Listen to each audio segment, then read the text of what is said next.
اخباركم؟ ان شاء الله انتم بيعطيكم الصحه والعافيه يا رب العالمين. زيكم اخباركم ان شاء الله انتم بيعطيكم الصحه والعافيه يا رب العالمين. اليوم قررت اعمل لكم باستا سودانيه تحفه، وانا مشهوره بالباستا بجد. اي زول جا بيتي واكلها عجبته شديد. اول حاجه داير اعمل باستا بكعب الخزان.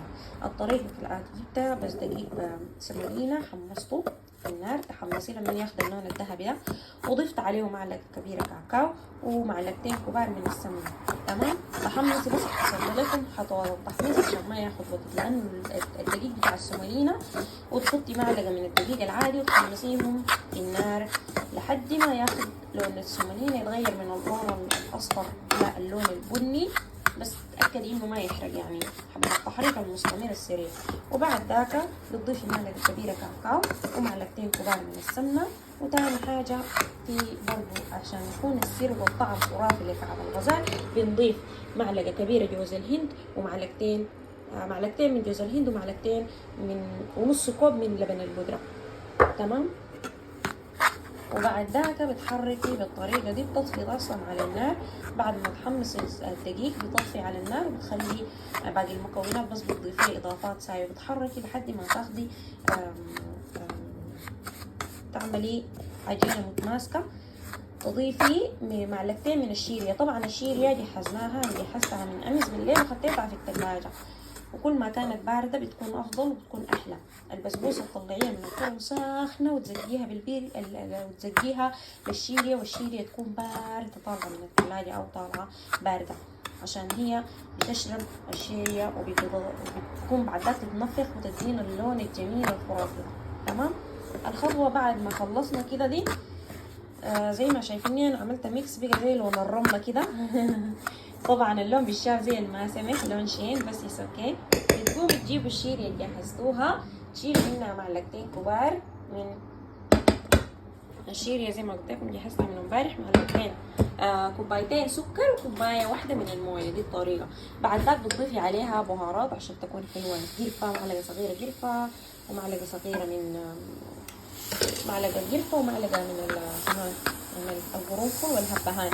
انا بحب اضيفهم عشان يدوا نكهه للشيريا. دي الطريقه. لو حابين اكتبوا لي في الكومنتات واعمل لكم اليوم طريقه الشيريا. اذا كمان عارفين بس اوكي، لانها هي سهله ما بتاخد وقت، واي زول اظن بيعرف كيف يعمل الشيريا. وبعد ما ضفنا تاني بنضيف، بس عشان انا هضيف من الشيريا شويه ليه، عشان بس اتحصل على عجينه متماسكه. تمام. عشان العجينة تكون لي الدقيق مع الكاكاو مع لبن البودرة مع باقي الحاجات دي كلها تتماسك تبقى عجينة.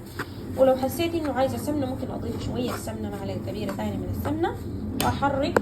بعد ذاك بنحصل على العجينة المتماسكة دي، وبقوم بلف ورق الجلاش. تمام. بزيد طبعا انا بستخدم السمن البلدي، تحفة وخرافي شديد السمن البلدي. انا بستخدمه تعملي بيه الباستا والبسبوسة وكل الحلويات. تمام. بجيب العلبة الكبيرة دايما واستخدمها هي. شايفينها سمحة كيف، صفراء وجميلة تحفة شديد. بس معلقة كبيرة لأنه اوريدي أنا كبيت نص كوب من السمنة، لكن العجينة بتاعتي الخلطة كتيرة فعملت شنو، حبيت أزيد السمنة، لأنه طبعا سر الباستا السمنة يا جماعة. كل ما كترتي من السمنة الباستا بتاعتك بتكون تحفة وطعامها بيكون خرافي، لأنه سر الباستا السمنة. لازم السمنة تكون كتيرة. وبكده بنحرك زي ما شايفين السمنة بنحركها بتدوب تلقائيا. ليه؟ لأنه هي مع إنها مجمدة بس بتدوب، لأنه أصلا الدقيق هو سخن. خلاص. وبكده أنا بقوم شنو كده العجلة بتاعتي دي جاهزة. كده جهزتها. بمشي بلفها في ورق الجلاش، وهو ذاته أول شي بغرقه بالسمنة، وبعد ذاك بدخل الفرن لمدة 20 دقيقة أو 30 حسب ما يحتاج. وبعد ذاك بطلعه بس ما تخليه يحرق، ومن ياخد اللون الذهبي طوالي طلعه. أطفو على الفرن درجة الحرارة تكون 180 درجة وسخنه. هسي أنا قبل ما ألف الجلاش هقوم شنو أشغل الفرن وأمشي ألف الجلاش. بعد ما ألف الجلاش الفرن يكون سخن من فوق وتحت. بعد ذاك بطفي عليه من فوق بخليه من تحت، وبعد ذاك بديه 10 دقايق كده بس من فوق عشان يتشوح. وبس. وبكده بطلع الباستا بتاعتنا ونسقيها، تكون تحفة وتحفة. طريقتي دي حلوة وسهلة وجميلة، جربوها. وإذا عجبكم ما تنسوا اللايك والشير والمتابعة في قناتي عشان يوصلكم كل جديد. يلا بكده الجلاش بتاعنا، كعب الغزال بتاعنا شنو اللي هي الصاص الحشوة اللي بنعمل بيها كعب الغزال جاهزة. حقوم أشيلها وأمشي شنو زيت شوية من الشيريا عشان بس يكون متماسك. بعد أنا بقوم بمشي بجهز ورق الجلاش. يلا بينا نشوف التجهيز. يلا بعد ما جهزنا الصوص بتاعنا جبنا لفة كاملة من ورق الجلاش وجبت الصينية بتاعتي تحت الفرن. أول حاجة ممكن تفرش عليها ورقة زبدة أو ممكن انت بس تعملي لها شنو السمنة. السمنة دايما السر، قلنا سر المهنة سر نجاح البسبوسة والباستا السمنة البلدي. تمام. أنا حاشيل منه بجزء كده وأدهن على الصينية بالطريقة دي كل الصينية عشان ما تصير هي البسبوسة الباستا بتاعتي. سوري ما عارفة ليه بقول بسبوسة دايما، بحب البسبوسة برضه بحبها شديد.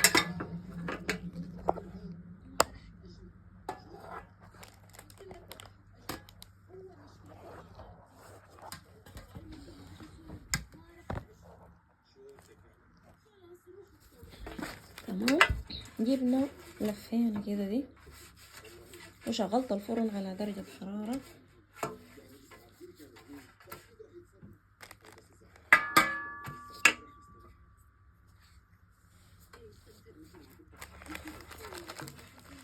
درجة حرارة 180 درجة مئوية.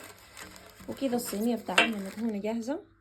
يلا يا جماعة، ده ورق الجلاش فرشته كده دي وبتسحته.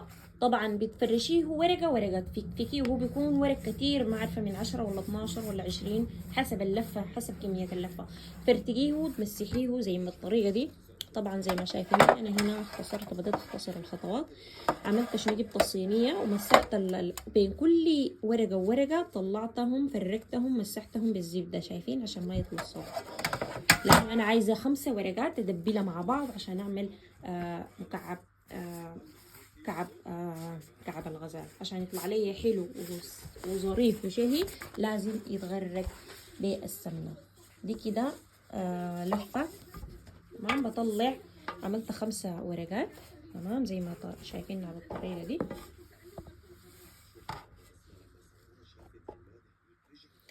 بشيل من الزبدة وبمسح الورق. يعني حاجة كده حكاية. الطعم خرافي، طعم خرافي ما أقول لك.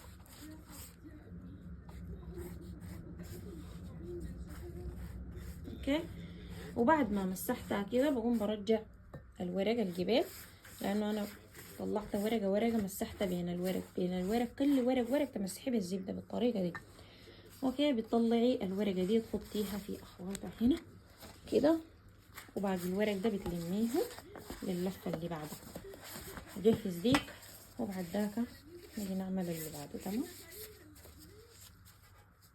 يلا ديك اللفة الأولى خطيتها في الفريزر، واللفة الثانية شايفين العجينة كده أنا زيدتها حبة شيريا بقت أفضل، بقت يعني متماسكة. قبل كان بتتفتفت، فكده كده ده القوام اللي انتم بتحتاجوا له، بيكون بالطريقة دي.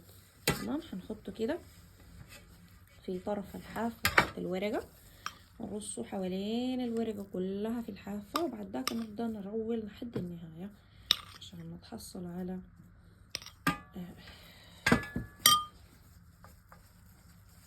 كده كأنك بتبني حيطة كأنك بتبني جسر من الحيطة. تمام. حيطة بتاعت كاكاو رهيبة رهيبة رهيبة. شوف بالطريقة الحلوة دي كده تبدي تلفي بقى، تضغطي وتلفي. تمام. بتضغطي وانتي ماشية ولافة لحد ما تخلصي الضغطة الأخيرة، تضغطي عليها.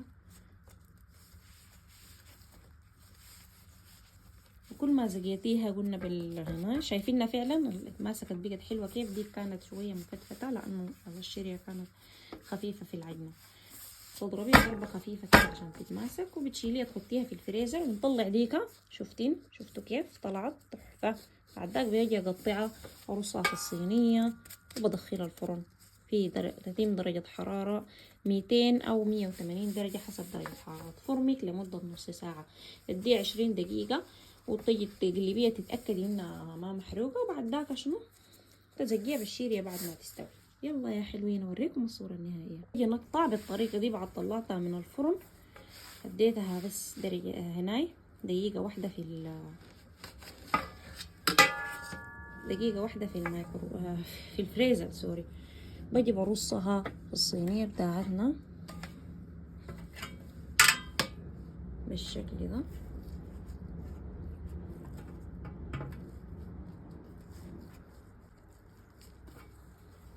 لحد ما اخلص كل الكمية. القطعة لازم تكون مساوية، يعني تأكدوا انكم تقطعوا نفس الحجم. تمام، هتقطعوا نفس الأحجام.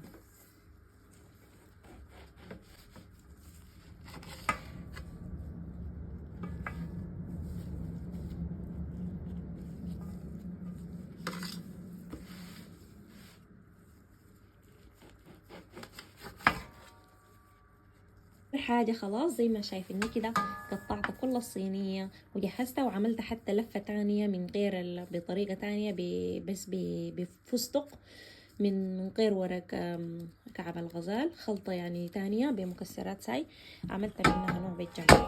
بعد ده الخطوة الأخيرة والأهم خطوة اللي هي أزقيه بالزبدة تاني من فوق وأدخله الفرن، وكده نشربه بالزبدة بالطريقة دي كده دي وندخله على الفرن. وكل ما شربتوه زبدة، كل ما غرقتوه بالزبدة، كل ما غرقكم بالطعم الحلو. تحفة تحفة تحفة يجنن صراحة. ويا زبا يا جماعة يا صبايا كلكم لازم تجربوا هالطريقة قبل ما تطلع. أنا قبل ما هي تدخل الفرن أنا شم الروائح الجميلة. تخيلوا لما تدخل الفرن وتكون جاهزة مستوية حتكون كيف، حتكون تحفة يا جماعة. وبعد ما شربناها كلها كده بباقي الزبدة اللي عندي دي كلها، أضفت معلقة يا جماعة ما ذكرت لك، ما ضفنا معلقة بتاعت باكنج باودر، معلقة كبيرة باكنج باودر في الزبدة، خطيتها في الزبدة اللي بسقيها الأخيرة دي كبيت فيها معلقة باكنج باودر. ما طلعتها باللون الذهبي الحلو صراحة ما أخذت معي أقل من 25 دقيقة، 20 دقيقة فقط. خليتها 13 دقيقة بالتمام والكمال، وجيت طوالي حولتها من فوق لتحت وشايفينها كده، شايفين سامعين الطقطقة دي. ودي سر نجاح البسبوسة لما تستوي كده، أول ما هي حارة بتطلعيها كده تزقيها بالشيرية تسمعي صوت الطقطقة دي، يا سلام. وتغطي عليها بالشيرية وتخليها تشرب الشيرية كلها، وبعدين تقدميها وهي باردة وجنبها كوباية الحليب.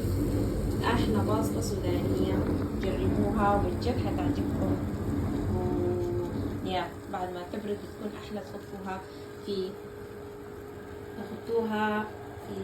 الثلاجة تكون باردة. بعد ما تبرد تخلوها شوية تبرد هنا 10 دقايق كده، وبعدها تحطوها في الثلاجة وتقدموها باردة بالحليب. تحفة شديد. جربوا الطريقة دي لو عجبتكم. لحد ما وصلتوا معانا لنهاية الفيديو ما تبخلوا علينا باللايك والشير والمتابعة في قناتي عشان يصلكم كل جديد، وبرضو شكرا لدعمكم، وبنتظر الكومنتات بتاعتكم إذا أنتم عملتوا الباسطة بطريقة مختلفة برضو ورونا طرقكم اللي انتم بتستخدموها. لحد ما نتلاقى في فيديو جديد. سلام.